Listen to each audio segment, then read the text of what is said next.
Daylight saving done. The footy is over. Thank you and welcome for joining us here for another week of Paul Murray Live. Special Sunday night is where we fire up each and every week. This is the start of our week. It's the hard cause. We get in before everyone else, and I'm glad that you are here in the front row. Now, there are many little theatrical moments, traditions, if you will, that we have to sit through every single year when it comes to politics. And of course, they mean nothing. Like when the finance minister and the treasurer look through the budget that they have prepared as if it's them personally running the Australian economy, and they conclude to each other on the day that the budget's about to come out, "You've done a great job." No, you've done a great job. Big day. Yeah. Looking forward to releasing this. It's a great budget, great women's budget statement. I always want to give that a plug. But months and months of work. Yeah, a lot of collective effort in this, and I think it's going to be a really responsible budget. Oh, what they're really doing is posing for these stills photographers, but I just play the audio because it's particularly cringe, and I love it, and we'll do it again this year. And then the other one is the string of government ministers. And again, it doesn't matter if it's Team Red or Team Blue, but the string of government ministers who, in the months before the federal budget, tell us, well, I can't rule anything in or out.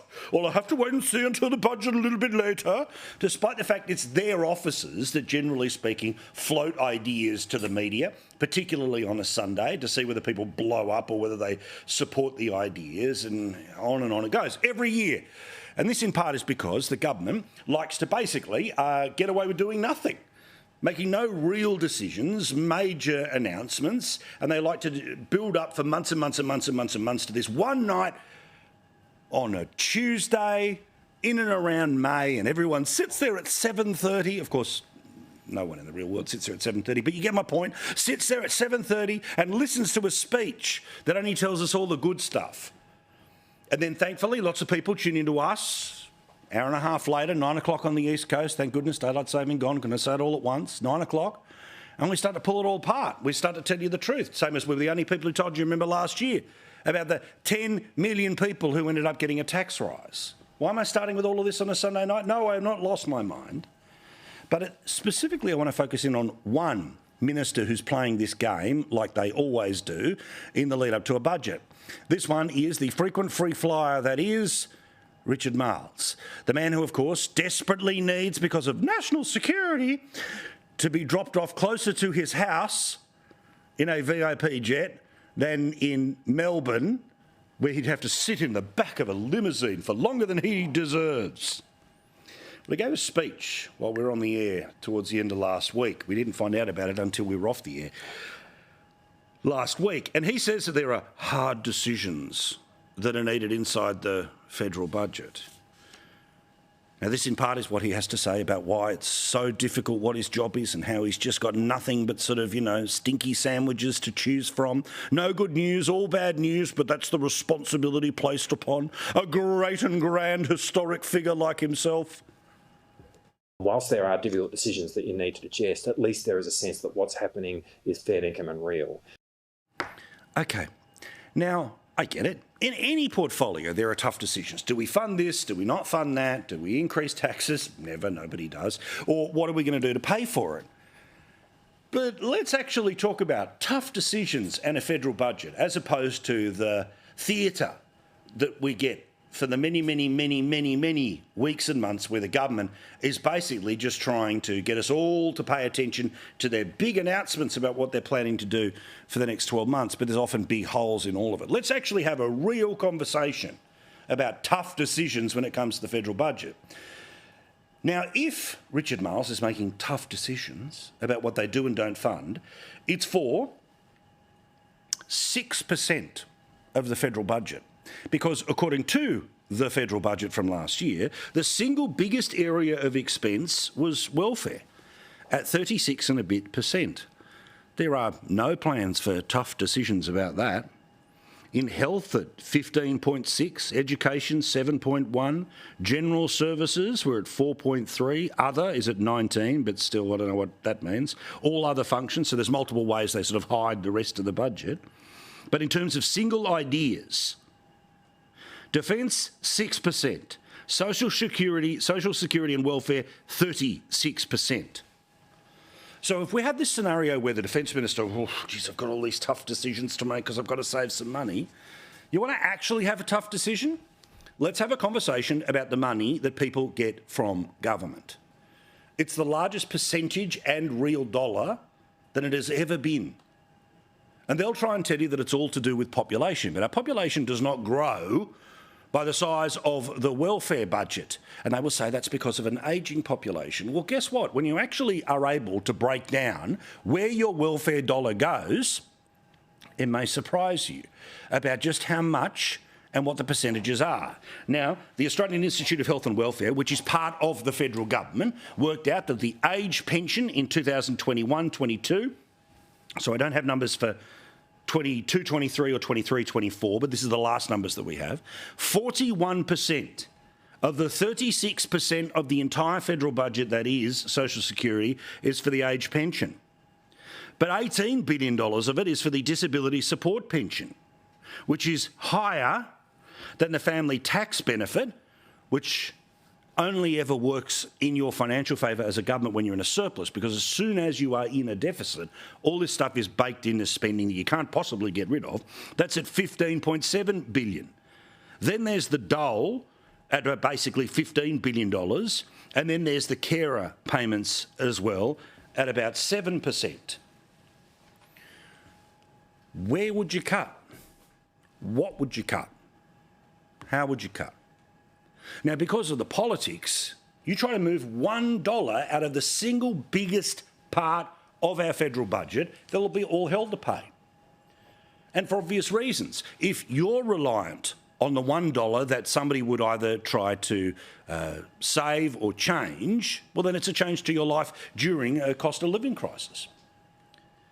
But when the government is as addicted to spending and as addicted to inventing new welfare payments, the biggest section of the budget suffers. So don't believe any politician when they're trying to say that there's a series of tough decisions they're making in the budget, unless they're making any tough decisions in what is the single biggest section of the budget. They are tinkering around the edges.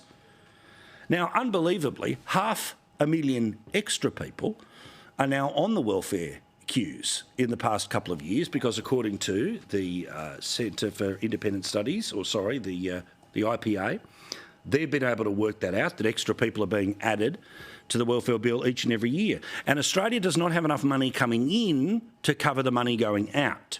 Because you see, this is the intergenerational report. This was produced by Treasury as an insight into where the country's finances were for the next 40 years.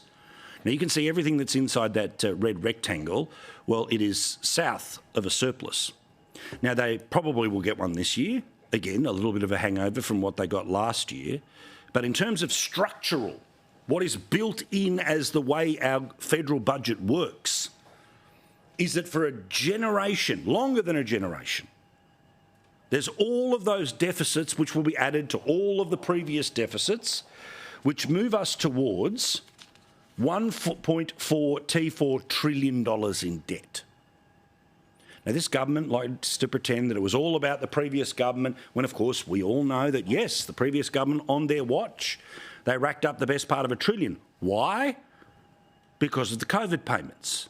The COVID payments that this current government, when it was in opposition, said were too stingy, that weren't generous enough.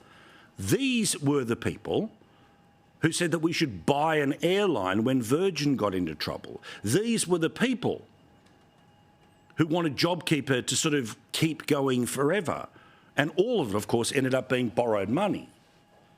So we have a problem with our politics, which is that I don't want to sit here and be the mean-hearted guy saying, well, that's it, no more money for anyone who needs it, because I'm also the guy who has sat here and forensically told you about what, not just yourself, but what other people have been going through when it comes to cost of living.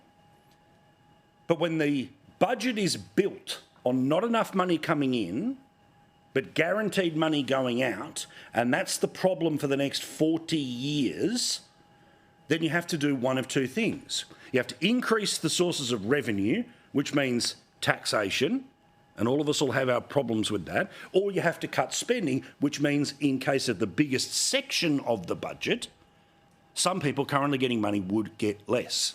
And that creates losers. So if you have a scenario where we currently suggest that you can't take $1 off what's going out and you can't raise $1 on what is needed to go in, then it just goes on the credit card. Year after year after year after year after year. But then we all play this theatre.